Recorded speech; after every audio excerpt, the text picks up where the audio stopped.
دھیان کر لی.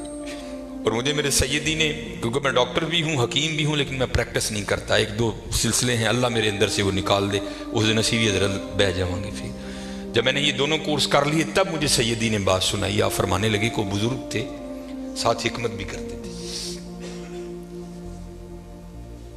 مریض آتے تھے ان کے پاس، وہ کو مریض آئی نوجوان لڑکی تھی، جب انہوں نے نبض پکڑی نا تو شیطان تھوڑا سا غلبہ کر گیا، اور نبض پڑھتے ہوئے پکڑتے ہوئے اندر تھوڑا سا غلط خیال آیا، لیکن ساتھ ہی رحمت ہو گئی. ہوئے دھیان کر ہوئے اللہ ویکھدا بھی، نبض چھوڑ دی، نبض چھوڑ دی، بس خیال ہی گزرا. پہلا شیطان کی طرف سے آیا، دوسری اوپر سے مہربانی ہو دھیان کر. علم یا علم بھی ان اللہ یرا، کیا تو نے نہ جانا کہ خدا دیکھ رہا؟ پتر کی کر دے ہو، ماں باپ آتے ہیں تو چینل بدل دیتے ہو، اور ایک دفعہ کہتے ہو حضور حاضر و ناظر ہیں، وہ خیال نہیں آتا کہ حضور بیٹھے بھی دیکھ رہے ہیں کہ میں نیٹ پہ کیا دیکھ رہا ہوں؟ کیوں بھول جاتے ہو ہمارا اللہ بھی دیکھ رہا ہے کہ میں نیٹ پہ کیا دیکھ رہا ہوں؟ خیال گزرا، ساتھ ہی خیال علم یا علم بھی ان اللہ یرا ربنا انک تعلم ما نخفی وما نعلن وما یخفی علی اللہ من شیء فی الارض ولا فی السماء. کوئی چیز ہاں زمین کے اوپر ہے ہاں نیچے ہے، کوئی چیز بھی اللہ سے نہیں چھپی. خیال آیا چھوڑ دی. لیکن جیسے میں نے کہا نا حضرت دین ہے ضرور گھوم کر آئے گا. تب گھروں میں ٹینکیاں شینکیاں نہیں ہوتی، تب جو ماشکی جس کو ہم ذاتی زبان میں کہتے ہیں وہی گھروں میں پانی دینے آتے تھے. گھر ان کی بیوی تھی، وہ پانی دینے کے لیے آیا ماشکی. پانی بھر کے نا جب وہ جانے لگا نا تو اس نے ہاتھ پکڑ دیا ان کی بیوی کا. انہوں نے اتنے پھڑیا، ادھر ماشکی نے کار پھڑ لیا.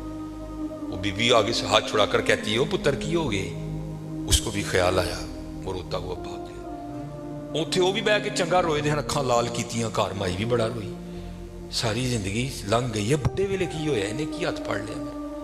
وہ بھی بڑا روئی ہے. حضرت کیم ہوئی گھر آئے تو کیم صاحب دی اکھاں سجی دی، ویکھیا تو گھر والی دی اکھاں سجی دی. انہیں پوچھا بھلی لوکے کی ہویا کیوں روئی؟ انہوں نے کہا پہلے تسی دسو تسی کیوں روئے؟ انہوں نے کہا بس اج ایک دھی آئی سی مینوں دکھان لئی، وہ نبض پھڑی تے شیطان نے اندر گندگی پائی، لیکن نال ہی یاد آیا اللہ ویکھدا پیا میں چھڑ چھڑے. کہہ لیں بس ادھر تسی ادھر پھڑی پھڑی ادھر گھر ماشکی نے میری پھڑ. دھیان کریو پتر دھیان کریو. اج کسی دیاں تیاں نے، کل نوں ساڈیاں تیاں نے بھی جوان نے. اج کسی لی چونک چ نہ کھلوئیو، اج کسی لی نہ کھلوئیو. اج تسی کھلوو گے کل کو تہاڈی لی بھی کھلوئے گا. بڑا دھیان کریو، بڑا دھیان. اپنی جوانی بڑی پاکیزہ رکھنی ہے، بڑی پاکیزہ. اور زنا سے بچنا ہے. یہ آگے علامہ صاحب اور میں تقریباً 1.5-2 گھنٹہ بیٹھ کر یہی روتے رہے حضرت کہ سانو انج دا پھسایا ہے کہ اج زنا آسان اور نکاح انتہائی مشکل کر چھڑے. نکاح انتہائی مشکل کر چھڑے، انتہائی مشکل کر چھڑے. لیکن بچنا ہے پتر، بچنا. زنا ایک ایسا گندا گناہ ہے. میں نے حدیث مبارکہ پڑھی کہ اگر کسی سے یہ گناہ سرزد ہو گیا نا، اس نے معافی مانگی اللہ نے اسے معاف کر دیا، لیکن پتہ پھر بھی اس کو سزا کیا ملے گی کہ جنت میں اللہ جل شانہ زانی سے کہیں گے کبھی تو میرے سامنے نہ آنا. زانی کو ہمیشہ کے لیے دیدار الہی سے محروم کر دیا جائے. اور آج بس اللہ اپنی حفاظت میں رکھے، بچ کے رہنا ہے. اس سے بڑا بچ، اپنی جوانیوں کو پاکیزہ رکھنا ہے، اپنی جوانیوں کو پاکیزہ رکھنا ہے. پھر دیکھو حضرت رنگ کیا لگتے ہیں، رنگ کیا لگتے ہیں، رنگ کیا لگتے ہیں. یہ سکندر 21 سال کی عمر اور 5 بر اعظم فاتح.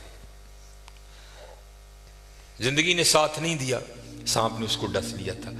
اور ارسطو نے سکندر کا ٹریٹمنٹ کیا. جب ارسطو نے دیکھا نا کہ سکندر کا وجود اب نیلا پڑ رہا ہے تو وہ سمجھ گیا کہ زہر اب پورے وجود میں سرایت کر چکا ہے. تو اس نے وہاں سکندر کو کہا سکندر تو بچے گا نہیں، صرف چند گھڑیوں کا تو مہمان ہے. تو وہاں تاریخ لکھتی ہے کہ سکندر نے اپنے وزیر کو بلایا اور بلا کر کے، عیسائی مذہب تھا سکندر کا، وہ کہنے لگا کہ جب مجھے کفن دو گے نا تو ڈائریکٹ مجھے دفنانے کی نہ لے کر جانا، بلکہ اس طرح کرنا کہ دائیں بائیں سے میرا کفن پھاڑ کے نا میرے ہاتھ کفن سے باہر رکھنا. اور کرنا کیا، مجھے پورے شہر یونان کے چکر لگوانا. تو وزیر پوچھتا ہے سکندر وہ کیا، اس میں کیا راز ہے؟ تو کہتا ہے میں جاتے ہوئے ان لوگوں کو سبق دینا چاہتا ہوں، وہ اس دنیا سے جی نہ لگانا. دیکھو آج 15